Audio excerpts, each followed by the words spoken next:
1.5 वर्षांपूर्वी संतोष देशमुख हत्या प्रकरणाने महाराष्ट्राचं राजकारण पारच ढवळून निघालं होतं आणि या प्रकरणात वाल्मिक कराड आजही तुरुंगात आहे। या हत्याकांडामुळे धनंजय मुंडे यांच्यावर गंभीर आरोपही झाले होते। त्यांना चक्क आपल्या मंत्रिपदाचा राजीनामा द्यावा लागला होता। दरम्यान संतोष देशमुख यांना न्याय मिळवून देण्यासाठी राज्यभरात मोर्चे निघाले होते। मस्साजोगमध्ये तर ग्रामस्थ अनेकदा आंदोलनाला देखील बसले होते आणि याच पार्श्वभूमीवर गावात सरपंच पदासाठी पोटनिवडणूक पार पडली, ज्यात म्हटलं जात होतं की सहानुभूतीच्या आधारे दिवंगत सरपंच संतोष देशमुख यांची पत्नी निवडून येऊ शकते। मात्र या निवडणुकीचा निकाल संपूर्ण महाराष्ट्राला अवाक करून गेला। देशमुख यांच्या पत्नी 92 मतांनी पराभूत झाल्यात। त्यामुळे असं का घडलं असेल याबद्दलच आपण सविस्तर जाणून घेणार आहोत ते या व्हिडिओच्या माध्यमातून। दरम्यान चॅनलवर नवे आला असाल तर इकडे खाली दिसत असलेल्या सबस्क्राइब बटनवर लगेच क्लिक करा। तर संतोष देशमुख यांच्या निधनानंतर ही निवडणूक बिनविरोध व्हावी अशी मागणी ग्रामस्थांच्या एका गटाकडून आणि देशमुख कुटुंबाकडून करण्यात आली होती। संतोष देशमुख यांच्या पत्नी अश्विनी देशमुख यांना बिनविरोध संधी देऊन त्यांना श्रद्धांजली द्यावी अशी भावना व्यक्त केली जात होती। मात्र स्वरूपानंद देशमुख यांनी निवडणूक लढवण्याचा निर्णय कायम ठेवत अर्ज मागे घेण्यास त्यावेळी नकार दिला। विशेष म्हणजे गेल्या निवडणुकीत संतोष देशमुख यांनी स्वरूपानंद देशमुख यांचा अवघ्या 9 मतांनी पराभव केला होता। म्हणजेच हे दोन्ही उमेदवार जुने प्रतिस्पर्धी होते आणि यावेळी फरक होता फक्त 92 मतांचा। संतोष देशमुखांची मुलगी वैभवी आणि मुलगा विराज देशमुख यांनी आपल्या आईसाठी प्रचार केला। त्यावेळी गावकरी भावुक झाले, त्यांच्या डोळ्यात अश्रू असल्याचं आपण सगळ्यांनीच पाहिलं। परंतु प्रचंड सहानुभूतीची लाट असतानाही पहिल्या फेरीत स्वरूपानंद देशमुख हे 156 मतांनी आघाडीवर होते।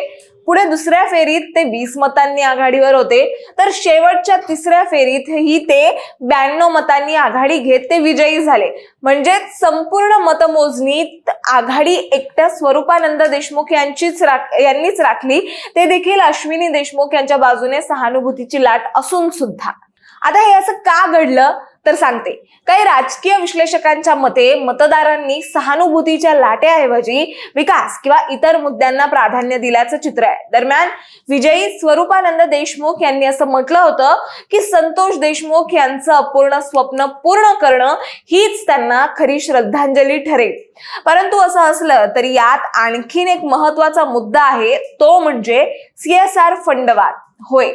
नवाकाळ या वृत्तवाहिनीने दिलेल्या बातमीनुसार निवडणूक प्रचाराच्या काळात स्वरूपानंद देशमुख यांच्या गटाने असा आरोप केलेला की देशमुख कुटुंबाने अवादा कंपनीकडून CSR फंड मिळवण्यासाठी प्रयत्न केले किंवा तसा दबाव आणला। म्हणजे संतोष देशमुख यांनी खंडणीला विरोध तर केला हे खरंय, पण त्यांचं कुटुंब त्याच कंपनीकडून CSRच्या नावाखाली पैसे मिळवण्याचा प्रयत्न करत होते का असा प्रश्न उपस्थित केला गेला।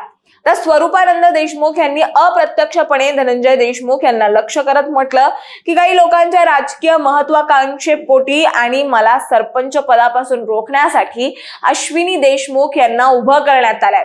ज्यावर धनंजय देशमुख यांनी प्रत्युत्तरही दिलंय की CSR फंड आणला असा आरोप केला गेला ते पुराव्यानिशी दाखवावं। न्यायाची लढाई शेवटी कुटुंबियांना आणि आम्हाला लढावी लागणार आहे। गावकऱ्यांना सोबत घेऊन आम्ही ती लढूया। ज्या काही अफवा पसरवल्या जात आहेत त्या यापुढे पसरवू नयेत अशी विनंती, असं धनंजय देशमुख म्हणाले। दरम्यान स्वरूपानंद देशमुख यांच्या विजयावर बोलताना धनंजय देशमुख पुढे असं म्हणाले की आमचा भाऊ गेल्याने सगळ्यात मोठं नुकसान झालंय, त्यामुळे हा पराभव गौण आहे। झालेला पराभव गावकऱ्यांनी दिलेला कौल आम्ही मान्य करतो। शेवटी काय, खंडणी, हत्या, राजकीय राजीनामे या सगळ्याच्या पार्श्वभूमीवर झालेल्या या निवडणुकीत गावकऱ्यांनी सहानुभूतीपेक्षा व्यवहाराला प्राधान्य दिलंय। दिवंगत सरपंच संतोष देशमुख यांच्या पत्नी अश्विनी देशमुख पराभूत झाल्यात, पण देशमुख कुटुंबाची न्यायाची लढाई अजूनही थांबलेली नाहीये। बरं, तुम्हाला लागलेल्या या निकालाबद्दल काय वाटतं हे आम्हाला कमेंटमध्ये नक्की सांगा आणि अशाच माहितीपूर्वक व्हिडिओ बघण्यासाठी लगेचच सबस्क्राइब करा प्राईम टाइम महाराष्ट्रला।